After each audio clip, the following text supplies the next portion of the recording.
What's going on, everyone? Jeremy here from The Quartering, and I know I have a lot of international viewers, so this story is coming out of the UK, but I think it's relevant to everybody here in the United States and anywhere else, just how quickly things can turn. I do a podcast, obviously. I have many great friends in the UK. I do podcasts with someone that lives in the UK, and, boy, the First Amendment is pretty awesome.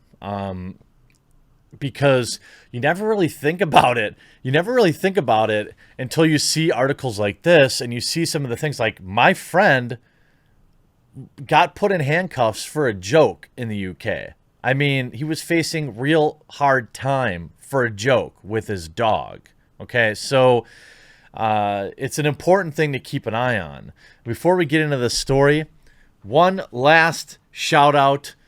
If you have a Nintendo Switch and you don't have a game grip for it, I've got an amazing sponsor. Their deal ends this weekend. Check them out. Huge shout out to this video's sponsor, Satisfy, the makers of the brand new Zen Grip Pro. Now, I've had my Switch since about launch, and I've never used a grip on it. In fact, here it is.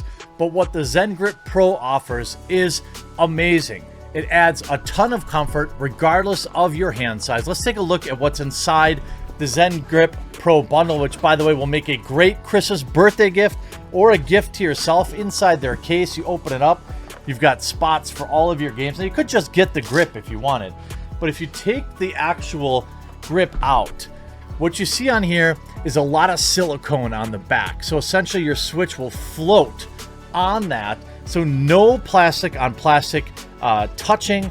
It slides in super easy, and it's in there. Like, it does not come out once it's in there, and it is infinitely more comfortable. And they gave me a special discount code, which will be in the pinned comment below. You can save 10% off. Not only support the channel by getting yourself an awesome new grip for your Nintendo Switch or one for your friend or family member, but you'll also be supporting the channel and a sponsor. So check out the Satisfy, either the Zen Grip Pro, or if you have a Switch Lite, they also have a controller. Link in the pinned comment below.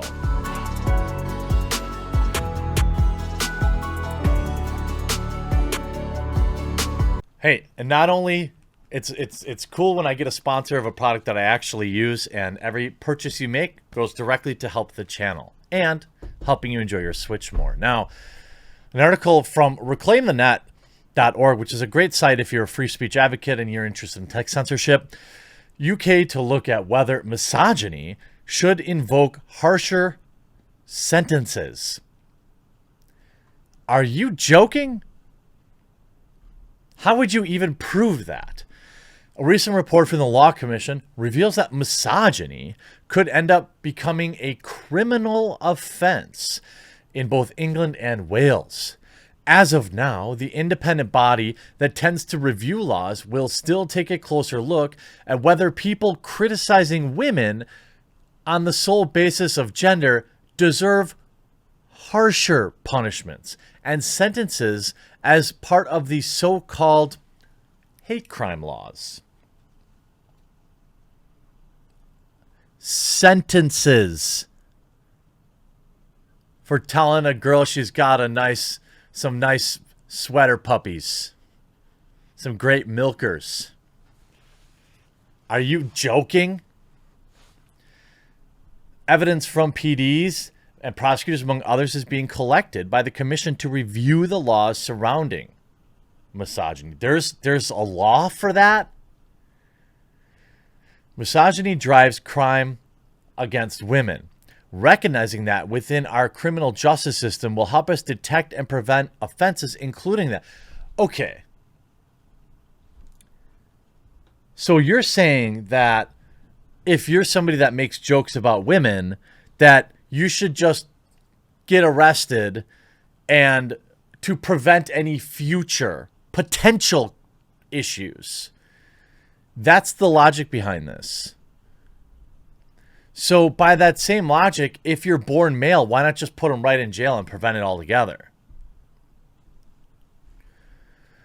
The consultation will also review the extent of it online, and how these words that people don't like influence women of the overall quality of public life.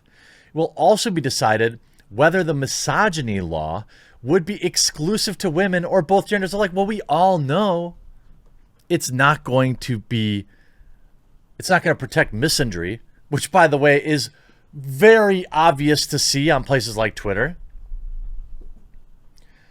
There are people whose whole identity is hating men, and they're propped up, retweeted, made popular for it. Now, if you're confident in yourself, you point and laugh at people like that and laugh at how their ovaries will be an elephant's graveyard and they'll be sad and alone in their 50s, regretting it.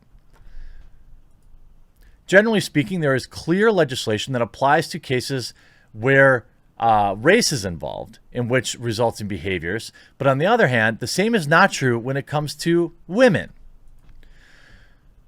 Bad behavior patterns can be prosecuted when it comes to crimes incited due to these type of things. So the idea here, and to be clear, and I wish you can't even say I'm being hyperbolic, because like you can look at Dankula's case, all right? We know that this won't be applied like maybe logically, right? Where maybe, okay, this person, it's like an escalator on an existing crime or something like that. What they're looking at doing is making that, like, how would you even prove that? This is one of the most insane developments in the UK that I've seen in a long time. If you're going to say misogyny drives bad acts against women, then you should say misandry drives the same against men. Don't you think? It obviously exists. It's propped up on social media, but they don't care about men. It's the same reason, quite honestly, that feminists are worshipped by media and MRAs are called incels. Even though men suffer a far higher percentage of things like homelessness, self-deletion. If you say you're a men's rights activist, you're mocked and people call you an incel. If you say you're a feminist, well, you're mocked, but also mainstream media, social media props that up. So the question is, which person do you think is actually being more discriminated against? Good luck, boys in the UK. Better keep your comments to yourself. I hope you enjoyed this video. We'll talk to you again real soon.